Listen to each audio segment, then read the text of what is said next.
نحمدہ و نصلی علی رسولہ الکریم. Viewers from mine of knowledge, السلام علیکم.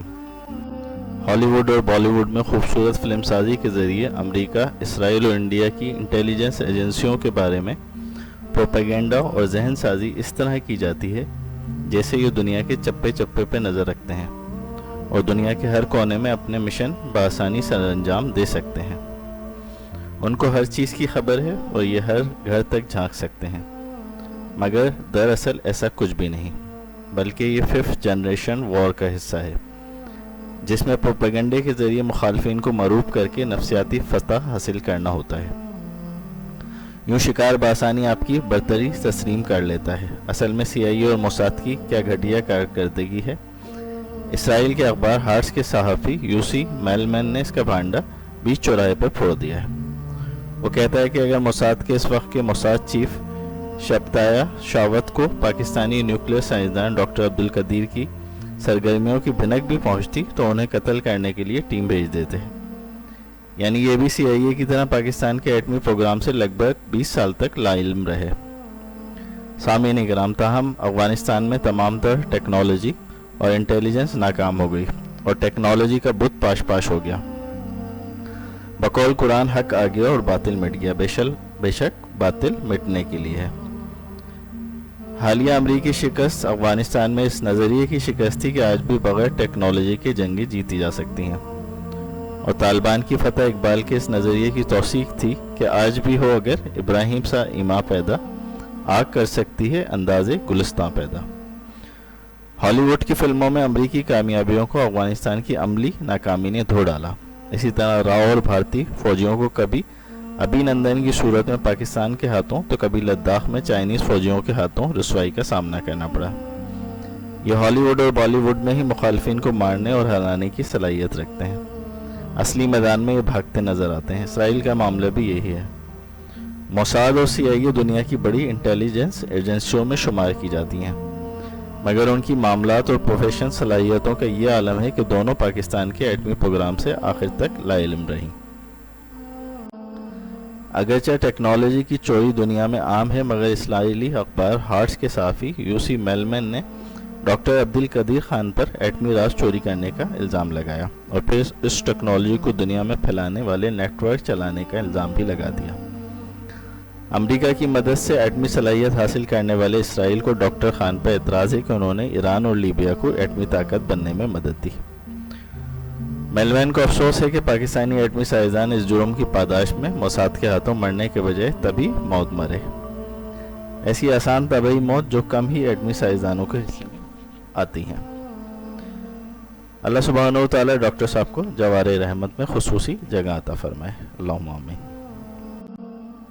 اسرائیلی صحافی نے دعویٰ کیا کہ ڈاکٹر AQ خان کو، جو اس کے نزدیک مسلمان بم کے خالق تھے، موساد نے کئی بار قتل کرنے کی کوشش کی.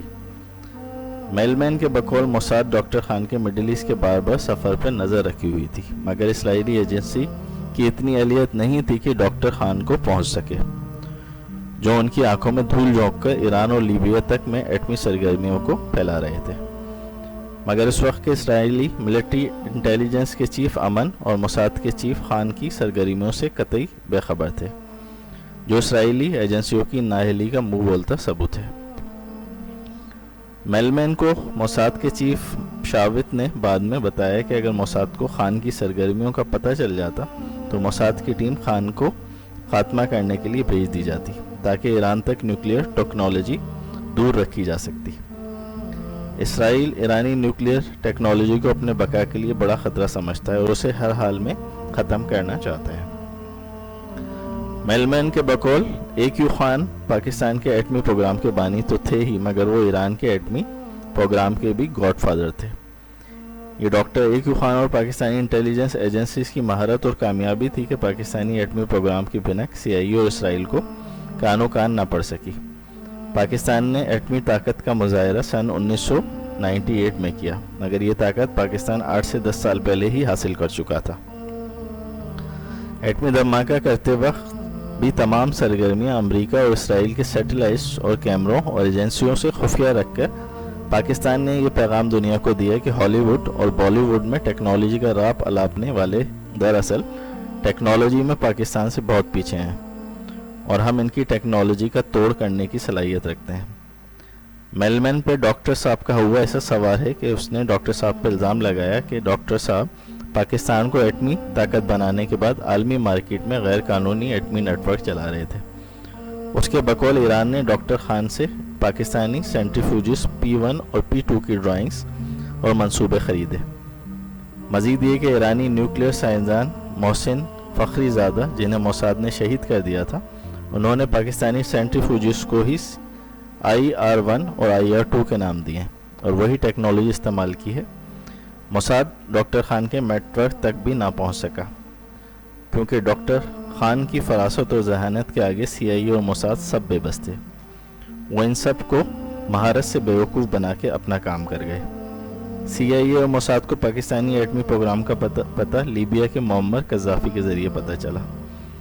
جب قذافی مرحوم سن 2003 میں امریکہ کے عراق پہ حملے پہ خوفزدہ ہو گئے اور CIA اور برطانوی انٹیلیجنس ایجنسی MI6 کے سامنے سارے نیوکلیئر راز اگل ڈالے۔ ان کے خیال میں امریکہ کا اگلا ہدف وہ ہو سکتے تھے اور لیبیا ہو سکتا تھا۔ لیبیا اور ایران کو نیوکلیئر ٹیکنالوجی ٹرانسفر اور اسرائیلی ملٹری انٹیلیجنس چیف اور موساد کے چیف کے لیے بڑا جھٹکا تھا۔ یہ بات قابل ذکر ہے کہ مرحوم قذافی بزدلی نہ دکھاتے اور ثابت قدمی دکھاتے تو آج اس عبرتناک موت سے جس سے وہ ڈر رہے تھے اس کے بجائے باعزت موت پاتے۔ مغربی ممالک پر اعتبار کر کے معمر قذافی اور صدام حسین دونوں دھوکہ دیے گئے اور عبرت کا نشانہ بنا دیے گئے، جبکہ طالبان سر اٹھا کے عزت سے آج امریکہ اور عالمی طاقتوں کو شکست دے کے افغانستان میں اپنی حکومت دوبارہ سنبھال چکے ہیں۔ میلمین کے بقول نہ صرف موساد بلکہ CIA بھی خان کے خلاف ناکام ہوئی۔ اب کھسیانی بلی کھمبا نوچے کے مزداق CIA اگر کہے ہم پاکستانی ایٹمی پروگرام سے واقف تھے تو سوال یہ پیدا ہوتا ہے کہ وہ پھر اس کو روکنے میں ناکام کیوں ہو گئے تھے، جو ان کی ایک اور نااہلی کا ثبوت ہے۔ میلمین کے بقول جب ڈاکٹر خان نے اپنی خفیہ نیوکلیئر سرگرمیوں کا اعتراف جنرل مشرف کے سامنے ٹی وی پہ کر لیا اور ریاست پاکستان کی اس بارے میں مدد یا معاونت سے انکار کیا تو جنرل مشرف نے انہیں عام معافی کا اعلان دے دیا اور انہیں ان کے گھر میں نظر بند کر دیا گیا۔ میلمین کو شدید پچھتاوا ہے کہ اسرائیل اس قدر نااہل ہے کہ ایک ایسا سائنسدان موساد سے بچ نکلا اور طبعی موت مرا جس نے اسرائیل کی جانی دشمن ایران کو زبردست ملٹری صلاحیت عطا کی۔ مگر میلمین کو اور اسرائیل کو جان لینا چاہیے کہ مدعی لاکھ برا چاہے تو کیا ہوتا ہے، وہی ہوتا ہے جو منظور خدا ہوتا ہے۔